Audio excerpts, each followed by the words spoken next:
Le petit Brendan aide sa maman dans sa future cantine pour les derniers préparatifs avant la rentrée à Pont-Croix. Des parents actifs qui ont fait les peintures et les rangements de la nouvelle école d'Iwan. Brendan va y faire sa rentrée en maternelle. Tous les cours y seront donnés en breton. C'est une chance d'être bilingue, donc faut autant commencer tôt.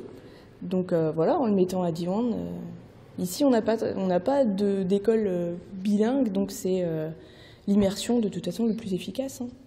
Dans la salle de classe, l'institutrice vérifie qu'il ne manque rien. Pascal Sergent appartient au réseau d'Iwan depuis une vingtaine d'années. Ce mardi matin, elle accueillera 14 enfants qui s'ajoutent aux 3700 que compte déjà le réseau. Elle sera secondée par 2 aides maternelles dans cette classe de 4 niveaux. Je vais d'abord me présenter, puis les enfants vont se présenter, ceux qui le souhaiteront en tout cas, parce que comme vous savez, c'est une ouverture d'école avec toute la classe de maternelle, donc ça va de 2 ans à 5 ans.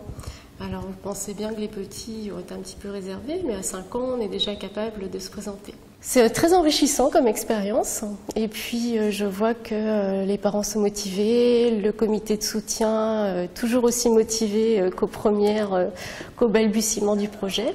Il aura fallu 2 ans pour que cet établissement voie le jour. C'est la seule école d'Iwan du Cap Sizun. Entre 10 et 15 000 euros ont été nécessaires pour financer cette première année scolaire. Un comité de soutien a permis au projet de se concrétiser. Nous sommes partis à 3, mais très vite, ça a été 10, 20, 30, 40, 50. On a senti vraiment qu'il y avait un besoin, qu'il y avait une sympathie autour de nous. Et ça nous a beaucoup encouragés. Prochain défi, maintenir ses effectifs face à une école publique et privée dans le même village. Ouvrir une classe en zone rurale reste toujours un défi fragile. En tout cas, tout est prêt. Il ne reste plus maintenant qu'aux élèves à découvrir leur nouvel environnement. Leur maîtresse leur souhaite déjà la bienvenue, et en breton bien sûr.